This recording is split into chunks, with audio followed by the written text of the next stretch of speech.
Bueno, vamos a dar inicio con esta presentación en la cual se quieren dar algunas generalidades como complemento de la inducción que se tuvo en el hangar respecto al maquinado de metales. Cuando nosotros estamos hablando del maquinado de metales, también lo podemos conocer como conformado de metales. Y cuando hablamos de conformado de metales, quiere decir que bajo una herramienta de corte podemos dar formas determinadas a un metal base. Esas formas determinadas del metal base pues está ligada a lo que sería una remoción controlada de material. Esa remoción controlada de material pues se va a poder realizar teniendo unas series de variables que yo debo configurar en la máquina correspondiente. Cuando yo hablo de la máquina correspondiente, pues quiere decir que ese proceso de remoción de los que vamos a iniciar nosotros entran dentro del concepto de maquinado convencional, y dentro de ese maquinado convencional pues tenemos lo que se conoce como el torneado, como el fresado y como el taladrado, ¿sí? El común denominador en ellos es que hay una remoción controlada de material, ¿sí? Para que se realice esa remoción controlada de material, yo debo tener una herramienta de corte, que en el torno, pues sabemos se llama puril, en la fresa se llama el escariador multifilos, y en el taladro pues hablamos de lo que sería la broca. Todas ellas pues conllevan a que haya una penetración en el material y que haya una remoción controlada de material para producir la forma necesaria, ¿cierto? Bajo esa remoción, ¿sí? Entonces básicamente este maquinado convencional y estas máquinas, o sea, el torno, la fresa y el taladro se conocen como herramientas, ¿sí? Con arranque de viruta, herramientas con arranque de viruta. Sabiendo que pues cuando hablo de viruta pues corresponde al material que va siendo removido, ¿cierto? Por la herramienta de corte, ¿correcto? Entonces dentro de ese proceso de conformado, fíjense que si yo observo acá esta aproximación, lo que tendríamos nosotros dentro del proceso sería la herramienta de corte, ¿sí? Y acá tendríamos nosotros pues el material que nosotros, en el cual estamos realizando el corte. Al observar esta aproximación sencilla, vemos que en esta zona de acá se está presentando como un efecto cuña, que ese efecto cuña es el que me permite de una u otra manera que tengamos una aproximación a un modelo de corte que ya vamos a ver ahorita. Al tener ese efecto cuña, fíjense que para producir como tal ese rebanado o esta zona acá que estoy señalando pues sería como material arrancado, y ese material que sale acá pues es el que se conoce como la viruta. Fíjense que cuando yo estoy realizando esa operación, algo muy importante va a ser el filo de la herramienta, ¿sí? Y también va a ser tener en cuenta, por ejemplo, parámetros como la dureza de la herramienta de corte, la dureza del material, ¿cierto? También tenemos que tener en cuenta de una u otra manera, pues, módulo de elasticidad, porque si yo tengo el módulo de elasticidad, miren que también corresponde a algo de la parte de tensión de fluencia, ¿sí? Porque cuando yo estoy realizando este corte, si tengo el módulo de elasticidad, ¿cierto? Me estaría refiriendo pues a la facilidad con la que se va a deformar. Pero estoy hablando de un módulo de elasticidad. Vamos a observar más adelante que no sería muy correcto hablar de un módulo de elasticidad, porque aquí cuando se produce el corte vamos a tener un plano inclinado. Y cuando nosotros tenemos un plano inclinado, recordará usted que yo, o lo que usted ve ahí en resistencia de materiales, que si yo tengo acá un plano inclinado, ¿cierto? Sobre ese plano inclinado, si lo tenemos a un ángulo de 45 grados, usted va a tener es un cortante máximo, tau max, ¿sí? Y vamos a observar más adelante que en el modelo de corte, ¿cierto? Vamos a tener es un plano inclinado, y sobre ese plano inclinado van a estar actuando esfuerzos cortantes. Entonces no sería correcto lo que hablábamos ahorita de un módulo de necesidad, sino tener en cuenta un módulo de rigidez, ¿sí? Un módulo de rigidez en este proceso. Entonces fíjense que entonces hablamos de tensión de fluencia del material, ligado con lo que les comentaba, del cortante máximo. Tenemos el proceso de cuña y pues hablamos de un conformado con arranque de viruta. En estas fotos que se observan, fíjense que acá lo que están presentando es la pieza de trabajo, la viruta y la herramienta de corte. Aquí en esta herramienta de corte lo que nos va a importar de una u otra manera, o en esta foto de la herramienta, es mirar algunas variables importantes durante el proceso. Tenemos la superficie que ha sido conformada o la cual se ha arrancado material, la punta de corte, el flanco de la herramienta, ¿cierto? La cara de contacto con la viruta después de ser removida, el plano de deformación cortante por donde se va a producir el desprendimiento de material, ¿sí?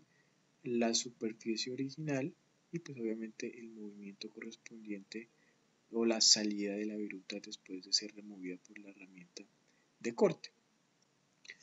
Entonces, aproximándonos, fíjense que si nos hablan de una pieza acá, de una superficie original y una superficie nueva, tenemos que tener una profundidad para dar o para tener esas dos superficies, tener una profundidad.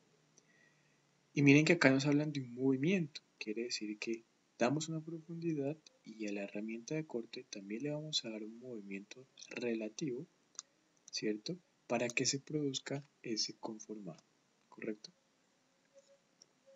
Dentro de los procesos de conformado, por ejemplo en el refrentado, usted va a encontrar que usted observa en la inducción, en el torno, que teníamos un ángulo de inclinación alfa, que es un ángulo de inclinación respecto a la viruta que sale, y un ángulo de alivio, relief angle, que se conocía como un ángulo de incidencia, un ángulo de alivio, que ya vamos a observar para qué sería.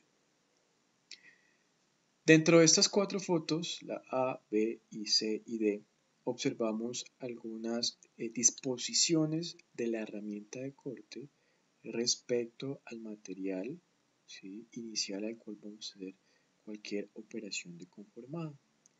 Observamos acá pues un cilindrado, ¿sí? Verifiquemos que la pieza de corte respecto a la superficie tiene un ángulo de 90 y a partir de ello pues diríamos que tenemos un modelo de corte ortogonal. Verificamos también el tronzado, en el cual pues si queremos disminuir el diámetro pues, de nuestro eje, podemos utilizar un tronzado. Si queremos hacer un corte total de nuestro eje, podemos utilizar un tronzado. ¿Qué diferencia hay cuando hacemos esta operación de tronzado o la A, que es un cilindrado? Tenemos que tener en cuenta la herramienta de corte correspondiente, ¿sí?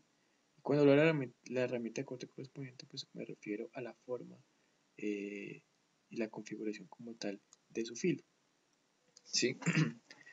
Acá abajo también observamos el otro proceso mecanizado que es el fresado, en el cual el fresado también observamos que tenemos esta herramienta multifilo que es el descargador, que podemos tener un fresado periférico o podemos hacer un fresado frontal. Que hay que tener algunos cuidados a hacer esos procesos que ya más adelante los vamos a ir analizando. Entonces miremos que dentro de lo que se ha analizado, nosotros podemos hablar de que tenemos un material que va a ser un material al cual vamos a darle forma, vamos a removerle material, y tenemos una herramienta de corte. Entre ese material de trabajo y la herramienta de corte hay un movimiento relativo. Y esos movimientos relativos se ven en dos principales, que es el movimiento relativo primario y el movimiento relativo secundario.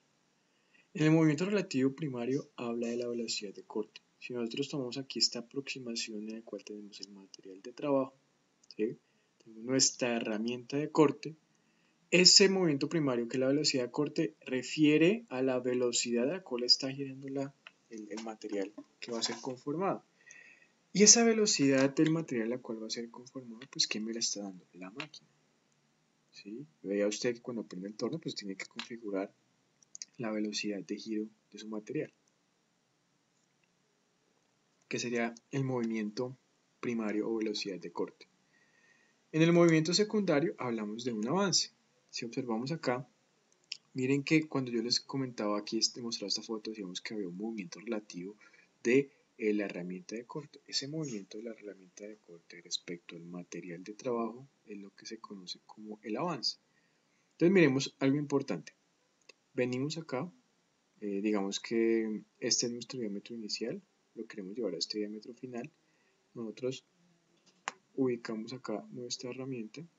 Al ubicar esta herramienta acá, pues lo que nosotros vamos a tener en cuenta es cuál va a ser nuestro diámetro final. Cuando tenemos nuestro diámetro final, pues tenemos que definir cuál va a ser la profundidad de corte, que se la damos con la herramienta, ¿sí? Cuando, digamos que acá vinimos a este punto, acá digamos que era el diámetro inicial, nosotros ubicamos acá en este punto pues nuestra herramienta de corte, la ubicamos, y en ese punto que ubicamos se da un roce inicial, y cuando damos ese roce inicial, pues esta herramienta tiene que avanzar en esta dirección, Cuando empieza a avanzar en esa dirección, empieza a darse la remoción de material y empieza a disminuir nuestro diámetro final. Eso es lo que se conoce como el movimiento secundario de avance, ¿sí? Entonces, en resumidas cuentas, fíjense que ese movimiento primario y secundario pues tiene que ver con el movimiento de la herramienta respecto al material de trabajo, como lo menciono acá. Entonces tenemos profundidad, tenemos avance y tenemos velocidad de corte. Velocidad de corte. Entonces, pues todo ello conlleva que la forma de la herramienta, su penetración en la superficie, más los movimientos, producen la forma deseada del elemento. La forma deseada del elemento bajo el arranque controlado de material teniendo en cuenta esas variables. Cuando se requiere, o qué se requiere para realizar el maquinado. Cuando nosotros estamos hablando de un maquinado, necesariamente hay que tener en cuenta unos puntos importantes que observamos ahí en la presentación, ¿sí? Al observar esa presentación, el slide o diapositiva, hablan material o pieza de trabajo, máquina de herramienta, energía igual trabajo, movimiento relativo, herramienta, elementos de sujeción y dureza.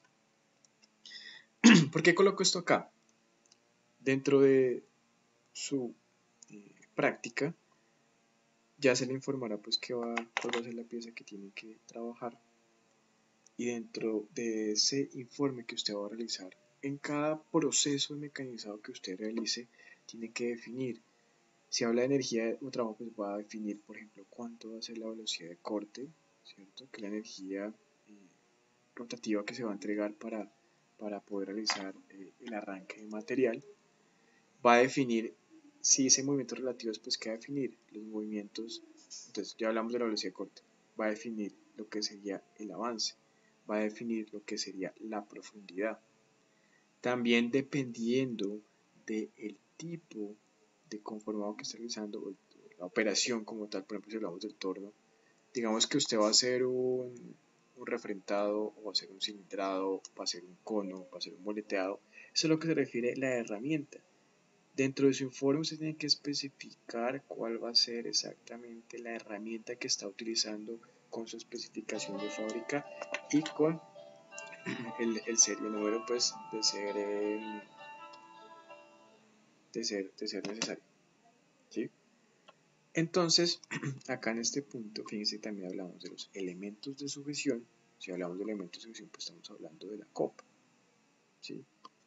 Estamos hablando de la copa que sujeta como tal nuestro material y nos va a permitir como tal realizar la operación de maquinado. La dureza, esto de dureza pues vamos a observar más adelante que hay una serie de tablas que me permiten determinar cuál va a ser la velocidad de corte, cuál va a ser la profundidad, cuál va a ser el avance dependiendo del tipo de material. Si yo coloco acá dureza, ¿a qué hace referencia? Cuando usted esté realizando su práctica, a cada a cada material que usted vaya a mecanizar, tiene que tomar valores de dureza, tiene que tomar los valores de dureza correspondientes, ¿sí? Valores de dureza correspondientes. ¿Cómo va a hacer esa toma de valores correspondientes? Digamos que usted va a tener acá un eje, digamos que esto es un eje, que está bien mecanizado, está perfecto. En ese eje, digamos que usted va a hacer lo siguiente, va a dividir el eje en 4 partes, 1, 2, 3 y 4, ¿sí? Y sobre cada una de esas partes, entonces aquí parte 1, usted va a tomar 5 valores de dureza, 1, 2, 3, 4, 5, 1, 2, 3, 4, 5, 2, 3, 4, 5, 1, 2, 3, 4, 5. Entonces lo divide en cada una de sus divisiones, toma 5 valores de dureza. Esas 5 valores de dureza, ¿usted qué hace? De estas 5 saca un promedio, acá saca promedio 1. De estas otras 5 saca promedio 2 y de otras 5 saca promedio 3 y de estas otras 5 saca promedio 4. Entonces de aquí sale un valor, otro valor, otro valor, otro valor. Y de estas 4, ¿sí?, saca un promedio final. Entonces, por ejemplo, de cada una de las piezas que usted vaya a mecanizar, usted dice, mire, vamos a utilizar tal material y ese material, la dureza, seleccionamos 4 secciones, en 4 secciones tomamos 5 valores y sacamos el promedio final de dureza, ¿cierto? Entonces miremos que ya habíamos mostrado un poco esta gráfica. Este ángulo de acá, que es el ángulo de alivio o el ángulo de incidencia, ¿por qué se usa? Cuando usted esté realizando la remoción de material, ¿cierto? Entonces esto es lo que se está moviendo, está girando acá este elemento. Acá tenemos nuestro buril. Cuando se realiza la remoción de material, fíjense que este va a ser el material que sale expedido. Y acá esta zona, ¿qué pasa? Si no tuviéramos este ángulo de incidencia, este ángulo de alivio, que estuviera en contacto esta sección con la pieza de trabajo, fíjense que lo que se produciría como tal sería una abrasión sobre la nueva superficie. Y es algo que no nos conviene en un proceso mecanizado. Por ello, es que usted observará que en todas las herramientas de corte tiene ese ángulo de incidencia para evitar que haya una abrasión por el contacto que se podría dar si no existe el ángulo entre este flanco y la pieza de trabajo, ¿sí? Entonces tenemos que tener generalidades. Si hablamos acá también de dureza, miren lo que dice acá, material de la herramienta de corte más duro que el material de trabajo. El filo crea la separación de viruta, ¿sí? Entonces miren que acá también vemos el otro ángulo alfa, que este otro ángulo alfa también, pues de una u otra manera, pues dentro de este ángulo alfa, usted puede observar que en algunas herramientas acá sale como una especie de superficie, que es la que se llama la famosa rompeviruta. Esa rompeviruta lo que permite es que no vaya, digamos, que a afectar la superficie de la herramienta de corte y que pues que esa viruta pues salga o no haga mucho contacto o no tenga mayor contacto con esa herramienta de corte para disminuir de una u otra manera su desgaste. Ese ángulo alfa, ¿cómo lo podemos obtener?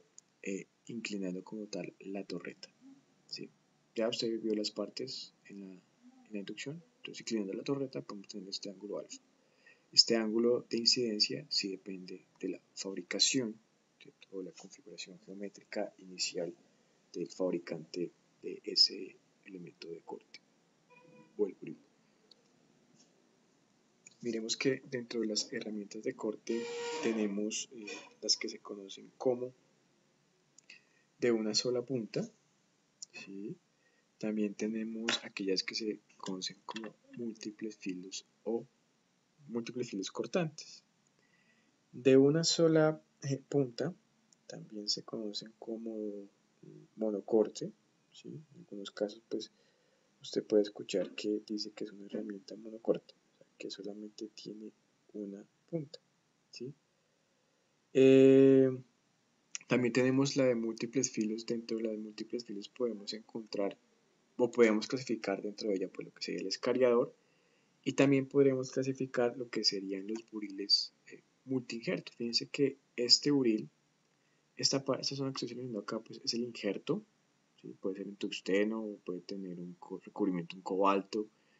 Este injerto, fíjense, corta por acá y podemos girarlo y acá en la parte de atrás podemos tener otro filo. Entonces, pues que también lo podría clasificar dentro de lo que serían múltiples filos cortantes. ¿Cierto? Entonces tiene solamente un filo. Acá tiene más de un filo cortante. ¿Sí? Entonces acá podemos tener los escariadores, también los buriles de injerto, y acá podemos tener pues, los buriles de una, o sea que no tienen ningún injerto, que solamente vienen de una sección de material, ¿sí? O sea, tenemos un material base y sobre ese material base pues se construye la forma deseada para realizar cualquier proceso de conformado. Algo muy importante durante estos procesos de corte, ¿cierto? O de arranque de viruta, tiene que ver con la remoción de material, ¿sí? Y cuando hablamos de remoción de material, pues nos referimos a la tasa de remoción de material. Y miren, si vemos acá, ¿qué unidades nos dan? Milímetro cúbico por minuto o pulgadas cúbicas por minuto. Entonces, esa remoción de material, ¿de qué depende? De la velocidad de corte, milímetros por segundo o pulgadas por minuto, el avance, milímetros por revolución o pulgadas por revolución, y la profundidad de corte, milímetros o pulgadas. ¿Por qué es importante esto? En los casos, o digamos que en su práctica o en su informe, usted va a tener que hacer, por ejemplo, varios pasos. Si necesita hacer un cilindrado, tiene que ser un paso, 2 pasos, 3 pasos. En cada uno de esos pasos, usted debe definir cuál es la tasa de remoción de corte. Porque en cada proceso mecanizado, ¿cierto? Usted tiene que definir ya cuánto es el avance, cuánto es la profundidad y cuánto es la velocidad de corte, para que lo tenga en cuenta. ¿Correcto? Entonces aquí vemos pues, la velocidad de corte, la profundidad del avance para que usted pueda definir la tasa de remoción respecto a las condiciones de corte. ¿Sí? Entonces miremos que otras consideraciones de operación que debemos tener en cuenta va a ser pues, la potencia de la máquina. O sea, potencia de la máquina, pues ya tendríamos que verificar cuáles son las posibles velocidades de corte que me entrega como tal el torno, dependiendo de la marca y dependiendo del fabricante. La estructura de la bancada pues realmente es donde va soportada todo el delantal, ¿cierto? Afilado de la herramienta pues va a ser importante para que sea mucho más fácil el proceso de arranque de material. También este afilado pues también va a depender de que el acabado superficial de la pieza después de ser arrancado material pues sea bueno, ¿cierto? Que puede ser de tuxteno o acero rápido, ¿sí? Tuxteno o acero rápido. Y obviamente dentro de las consideraciones de operación algo muy importante es el lubricante. ¿Sí? El lubricante en cualquier proceso de mecanizado para evitar que haya tratamiento térmico ya sea sobre la superficie del material de trabajo o que se queme o haya un tratamiento térmico, por decirlo así, sobre la herramienta de corte, sobre el buril. Obviamente dependiendo de la posible temperatura que se llegase a encontrar en el proceso de mecanizado si no utilizáramos un lubricante adecuado. En muchos casos para el aluminio utilizamos ACPM, taller normal, el Sultex D, que es aceite de corte. A veces utilizamos soluble, 10% de agua, y lo que pasa es que tenía el soluble, básicamente como tenía agua, en muchos casos se encontraba que las herramientas empezaban a tener problemas de corrosión. Actualmente en el hangar se utiliza Sultex de aceite de corte. Cuando estamos hablando de ese aceite de corte, lo más importante, y lo vemos acá en estas fotos, es la forma la forma y dónde se debe inyectar como tal el lubricante. Digamos que estamos hablando, acá tenemos nuestra herramienta de corte, nuestro buril, acá está la herramienta de trabajo que está girando, y miren que la inyección debe ser en el punto de corte, ¿sí? En la zona de corte debe darse la inyección, se debe inyectar, ¿cierto? Lubricante a un caudal constante para evitar que haya un tratamiento sobre la superficie del material y para que haya un tratamiento sobre la superficie del buril de la herramienta de corte y vaya a afectar como tal las propiedades o vaya a quemar la superficie. Cuando se quema la superficie acá del buril, lo que empieza es que se pierde filo. Si se pierde filo, pues no va a cortar correctamente. Es incorrecto que yo, como vemos acá, el flujo lo dirija directamente sobre la pieza que está rotando porque no va a hacer nada. Acá si estamos hablando de un fresado igual, sobre la zona de corte, pues no tenemos que colocar el flujo sobre la herramienta como tal que está girando porque vamos a desperdiciar y no va a ser como tal la correcta lubricación. Aquí vemos el caso que tenemos un roscado, aquí exactamente en la zona de donde se está roscando, ¿cierto? O si estamos haciendo un taladrado, exactamente en la zona donde se está dando la remoción de material debemos ubicar nuestro flujo, ¿cierto? Con un caudal constante de lubricante Sultex D.